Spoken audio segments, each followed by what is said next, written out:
샬롬. 오늘 알레리아 방송 아레오바고 광장 시간입니다. 오늘은 우리의 인생이 만들어지는 네 가지 영역에 대해서 한번 살펴보겠습니다. 성경 말씀은 로마서 9장 23절 4절 또한 영광받기로 예비하신 바 긍휼의 그릇에 대하여 그 영광의 부요함을 알게 하고자 하셨을지라도 무슨 말하리요. 이 그릇은 우리니 곧 유대인 중에서뿐 아니라 이방인 중에서도 부르신 자니라. 우리는 다 하나님의 그릇으로 부름받았죠. 왜 우리를 그릇이라고 표명하셨을까요? 성경이 왜 하나님의 택하신 자들을 그릇이라고 말씀하셨을까요? 그것은 바로 그릇은 쓰임새가 있기 때문에 그렇습니다. 오늘 우리가 하나님께 쓰임받는 그릇이 되기 위해서 주의해야 되는 또는 힘써야 되는 인생의 네 가지 영역이 있습니다. 첫째는 나 자신에 대해서 어떤 표상을 가지고 있느냐 하는 것입니다. 아이가 자랄 때 타자의 그 표상, 즉 대타자 엄마와 대타자 아빠의 표상이 매우 중요한 역할을 합니다. 아이의 이상적 자아와 자아 이상을 형성하는 데 있어서 결정적인 역할을 하는 것이 바로 대타자 엄마와 대타자 아빠에 대한 아이의 표상입니다. 그러므로 엄마나 아빠가 아이에게 부정적이고 나쁜 이미지로 표상화되어 있을 때 그 아이의 자기 자신에 대한 자아 표상 또는 자기 표상이 어떻게 될까요? 어떻게 형성될까요? 반대로 매우 자비롭고 자애롭고 아주 편안한 엄마와 아빠를 통해서 좋은 부모 표상을 가진 아이의 자기 표상은 어떻게 될까요? 매우 다르겠죠? 이와 마찬가지로 나 자신에 대한 나의 표상, 나의 이미지가 매우 중요한데 우리가 이미 어린 시절을 다 겪은 상태에 있기 때문에 나에 대한 이 표상이 굳어져 있을 거예요. 그것을 성경 말씀을 통해서 그 표상을 바꿔야 됩니다. 표상을 바꿔야 돼요.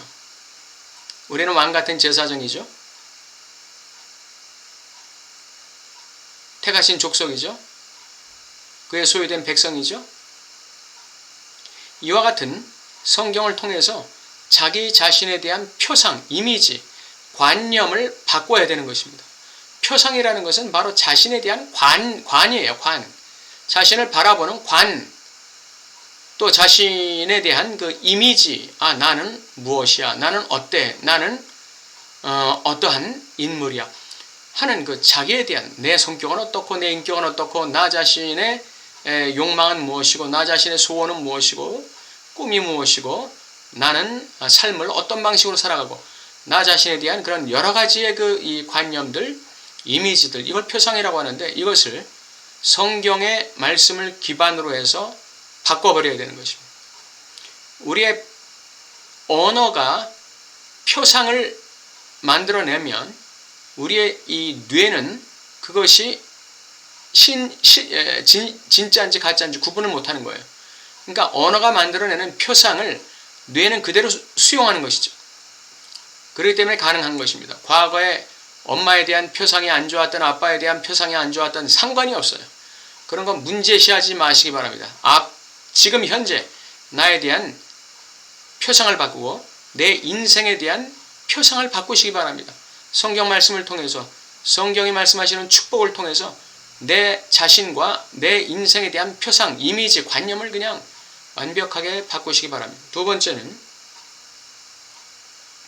우리가 어떠한 언어 상징계를 가지고 있느냐 하는 것입니다.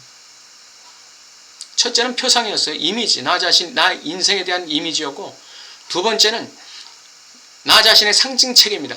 내가 어떠한 가치체계를 가지고 있느냐, 내가 어떠한 신념체계를 가지고 있느냐, 내가 어떠한 세계관을 가지고 있느냐, 내가 어떠한 인생관을 가지고 있느냐, 이것이 성경에 기반한 것이어야 하겠죠.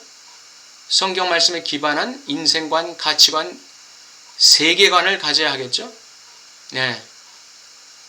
운명을 믿지 마시기 바랍니다. 운명은 내가 가진 가치관과 세계관이, 인생관이 만들어 나가는 게 운명입니다. 여러분과 저에게 고정된 운명은 없어요. 하나님께서도 우리에게 고정된 운명을 정해놓고 계시지 않습니다. 그렇다면 우리는 이 세상에서 어떻게 살아도 하나님의 운명대로 가게 되어 있다는 결론이 날 수밖에 없기 때문에 그렇습니다. 우리가 어떻게 살아가느냐에 따라, 우리가 어떤 상징체계를 쫓아서 어떻게 인생 그림을 그려나가느냐에 따라서 하나님께서 우리에게 대한 인도하심이 달라진다는 것입니다. 하나님의 인도하심이 달라지는 거예요. 그렇기 때문에 우리의 책임이 큰 것입니다. 나중에 하나님 앞에 갔을 때 우리는 우리가 어떤 태도와 어떤 방향의 삶을 살았는지 하나님 앞에 토설하게 될 것이고, 거기에 대해서 우리가 책임을 지게 될 거예요.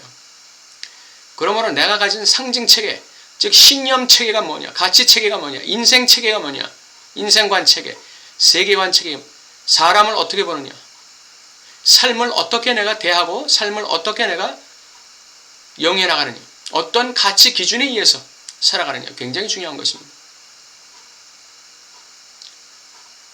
세 번째는 나의 존재 자체, 나의 존재적인 의미와 가치가 무엇이냐, 이것을 발견해야 됩니다.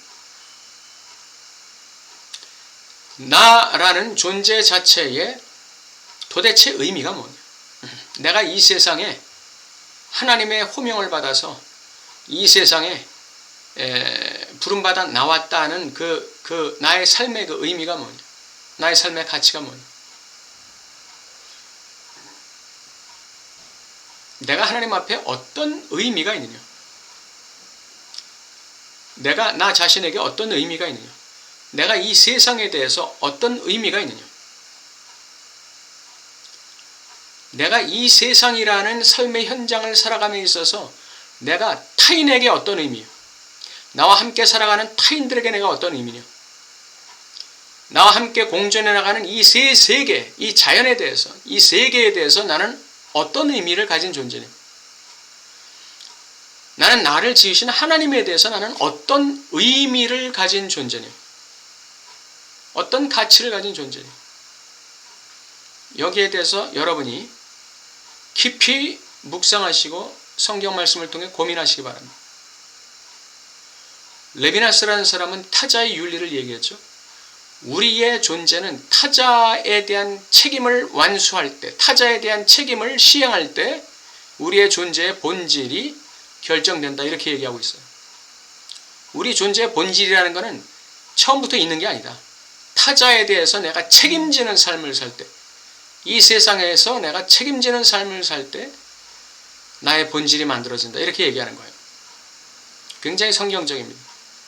우리가 타인에 대해서, 나와 함께 살아가는 타인에 대해서, 내 아내, 내 남편, 내 자녀, 내 부모, 내 이웃, 내 교회, 내가 속한 직장, 단체, 내가 속해 살아가는 이 세상이라는 영역 속에서 내가 어떤 의미를 가진 존재냐, 이것을 성경 말씀과 기도를 통해서, 여러분의 삶의 여정을 통해서 발견해 나가시기 바랍니다. 굉장히 오랜 세월을 요구하는 작업일 수도 있고 매우 짧은 시간에 달성할 수 있는 작업일 수도 있습니다. 마지막으로 우리는 그리스도 안에 감추인 나의 그릇됨을 발견해야 합니다. 오늘 읽어드린 로마서 9장 23절 24절에 보면 영광 받기로 예비하신 바 그 긍휼의 그릇이라고 말씀하고 있습니다. 영광 받기로 예비하신 바 그 긍휼의 그릇. 우리는 하나님의 영광을 위해서 지어진 그릇인데 나의 그릇이 어떤 그릇인지를 판단하고 분별하는 것 굉장히 중요합니다. 이건 내 소명과도 관련되어 있고 내 인생의 할 일과도 관련되어 있고 나의 욕망과도 관련되어 있는 것이에요.